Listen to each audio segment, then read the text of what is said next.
如果让你穿越回古代，你愿意去哪个朝代呢？现在有不少小说和影视剧都在写主人公穿越回古代的故事，他们拥有着未来的知识与科技，回去往往就是碾压一切。不过我在这里建议大家，要是真能穿越，选时间的时候可千万不要选明朝末年，因为如果穿越回这个时代，恐怕连一劫都活不过。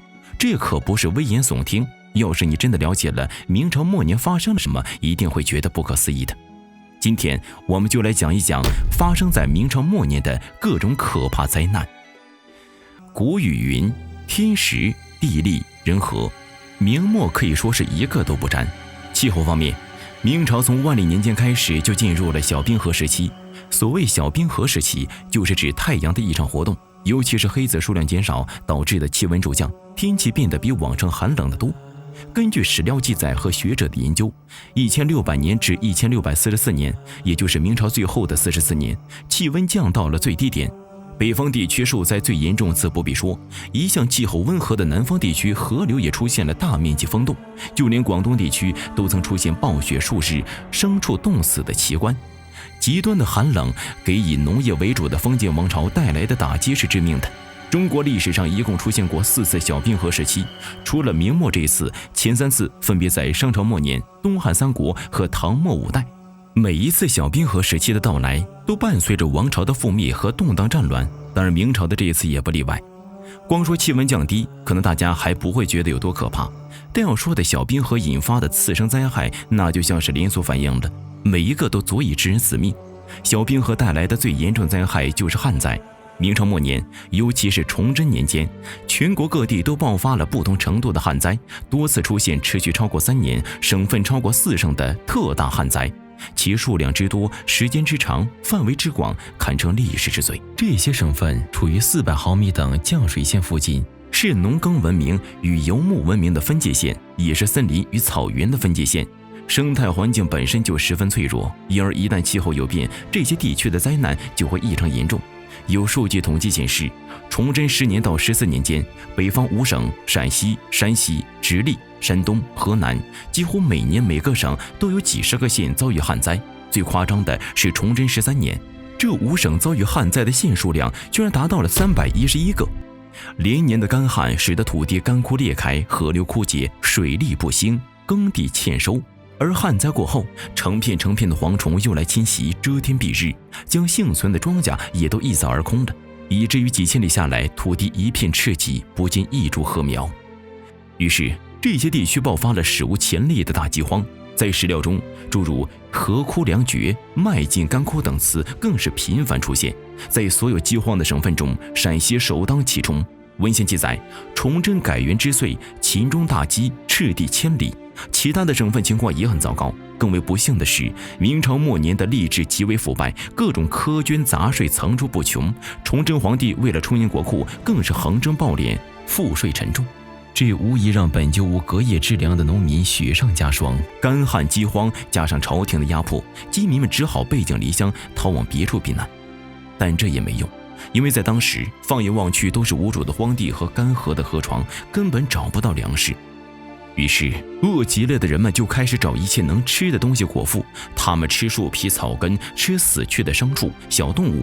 在这些吃完了之后，人们又争抢着从地里挖出白泥来吃。即便这样，食物依然不够吃，每天饿死的人不计其数。于是人们就逐渐突破了道德的底线，开始吃人。路上倒闭的尸体，墓地里腐烂的死尸，这些都成为了饥民的食物。再到后来，人与人开始互相杀害，有的人埋伏好了，杀害过往的路人，就为了吃对方的尸体来活命。明末官员马茂才深入陕西调查，将所见到的凄惨恐怖的场景写成了《备臣大集书》一文。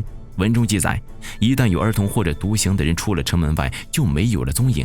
后来发现城外有人在煮人骨吃人肉，这时才明白，原来之前出城的人被他们吃掉了。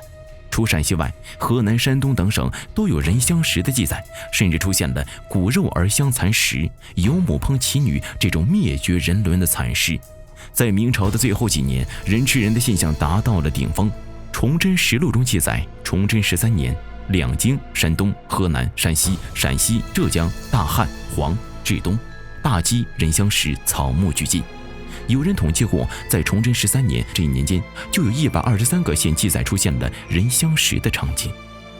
多年的饥荒致使昔日繁华、人口稠密的大明王朝饿殍遍野，浮尸千里，村落废弃荒无人烟，未闻鸡犬之声，城镇萧条，十室九空，不见灯火集市。但这还不算是最惨的，因为饥荒还不是明末最恐怖的灾难。在饥荒之后，一场更加可怕、更加致命的大祸降临了，它就是鼠疫。如果说旱涝和饥荒只是把大明折腾得奄奄一息的话，那这场大瘟疫则是彻底终结王朝的一记重锤。明末的这场瘟疫在灾难等级上与欧洲历史上的黑死病并列。黑死病有多恐怖，看过之前节目的朋友应该了解过，而明末鼠疫比之真可谓是有过之而无不及。这场鼠疫的源头主要来自长城以北的草原和游牧区，这些地区一直以来都存在鼠疫自然疫源地。本来一般情况下，在农业区耕作的人们是接触不到草原的老鼠的，而草原地区地广人稀，鼠疫也不易传播，形成了一种动态的平衡。但是在明朝中后期，这种平衡就被打破了。明中后叶，大量的汉人迁移到了北面，不断的向北拓展农耕区，使得大量牧场变成了农田。这样一来，不但压缩了老鼠的生存空间，还增加了与老鼠接触的机会。明中后期，鼠疫就曾在华北地区爆发，造成了很大的伤亡。随后鼠疫在临湘地区仍时有发生。到了崇祯时期，北方因旱灾，庄稼荒废，食物短缺，老鼠找不到食物，就大批的往南迁徙。这种迁徙就把鼠疫带到了长城以南的几个省份，导致了鼠疫的第二次大爆发。老鼠迁徙途中，不断有病死在路边的尸体，就成了饥民争抢的食物。这些饥民有不少是成群结队的背井离乡，他们感染了瘟疫后回到队伍中时，又会将疫病传染给他们的同伴，鼠疫就这样开始在人群之中传播了。这种瘟疫有多吓人呢？病人先是在身上长出一块肉核，而后嘴里就会呕出大量像西瓜状的血，形状非常骇人。这对于当时的医疗水平来说就是绝症，只要染上鼠疫，致死率基本是100%，多则几日，少则片刻，病人就会暴毙。史料中多有朝发夕死的记录，可见鼠疫夺命之快。而明朝人也没有防疫的常识，一旦有人发病，人们不会将其隔离，因此每个患者都成了传染源。鼠疫的传染性又极强，因此患者家人自然首当其害。一个家庭出现一个病人，全家都要跟着遭殃。最快的只是1夜之内，一家近似皆宜。陕西、山西、河南、河北、山东等地尤为严重。严重到什么程度呢？有些城镇村子据说连人和牲口都看不到，空荡荡的如同地狱，只有一些苍蝇盘绕在尸体周围，发出嗡嗡声。而且由于这场瘟疫是伴随着饥荒而生，人们为寻找食物不得不四处奔走流亡，所以瘟疫跨省之间的传播根本无法防范，就连明王朝的心脏首都北京也被瘟疫攻破了。百姓成批的染病死去，北京城门下每日都挤满了抬棺材出殡的队伍。到了明朝最后2年，北京城死亡人数也难以估计，送殡的人也都死光了，街道上不见人影，大明京师几乎成了一座鬼城。史书《崇祯实录》记载，京师大疫，死者日以万计。明末重臣骆养性亲历了京师大瘟疫后，做出了如下描述：京师瘟疫大作，死亡枕藉，十室九空，甚至户丁尽绝，无人收敛者，军队也未能幸免。守卫京城的15万军队就有2/3染病死亡，战马也损失了大半，以至于到后来李自成大军攻打京城时，城门上只有5万残兵驻守，这5万人还都是饱受瘟疫和饥荒折磨、面黄肌瘦、疲弱不堪的老弱残兵，这才令李自成轻易破城。曾经繁华鼎盛、富丽堂皇、万国来朝、军容盛壮的北京城，在瘟疫的折磨下直入人间炼狱，惨不堪言。你以为这就完了吗？不，明末的霉运是真的多得有点吓人。除了旱灾、鼠疫、大饥荒外，明末还频繁发生过各种诡异罕见的灾祸，诡异到至今也难以解释。最出名的当属天启大爆炸。公元1626年，在北京西南的王公场火药库附近发生了一次剧烈的大爆炸。爆炸时，中心产生了巨大的火球，随后出现灵芝状的云层，一时间整个京城大地颤动，房屋倒塌，火光冲天。距离爆炸中心较近的人们被炸得粉碎，尸骨无存，许多人的头颅和残肢断臂被冲击波卷起，再如下雨般落向地面，场面极为骇人。爆炸产生的巨震，连在紫禁城里用膳的皇上都吓得直接躲到了桌子底下，而他的贴身侍卫直接被飞来的瓦砾击中头部，当场丧命。刚降生不满1周岁的太子朱慈炯因听闻了爆炸的巨响，肝胆俱裂，惊惧而亡。据统计，约有2万余人在这次爆炸中死伤。爆炸带来惨重伤亡的同时，还出现了许多离奇事件，有不少死者以及受爆炸波及的幸存者身上的衣服都不翼而飞了。后来发现，衣服竟然挂在了几十公里外的西山上。有一处学堂在爆炸发生后，先生与几十个学生全部离奇失踪了，活不见人，死不见尸。这威力大到超越时代科技，又处处透着诡异的爆炸，让人们怀疑是上天在降罪责罚。为此，天启皇帝不得不下达了罪己诏。当然，明末的北京岂止是这一次爆炸？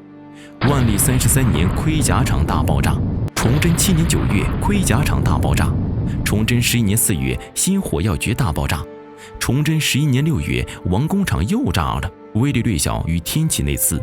崇祯13年新火药局继续炸。虽有网友开玩笑说，这么多大爆炸发生在明末，说明大明在进行密集的核试验。虽说是开玩笑的，但看得出来明末是真的惨。不过还没完呢，在大明最后的几年，京城还经常出现大风沙，天赤如血，世人皆认为是大凶之兆。明太祖朱元璋的老家凤阳，在大明灭亡前的几年更是屡发大地震。在明朝灭亡那一年，不光是凤阳，明朝的祖陵南京也发生了地震。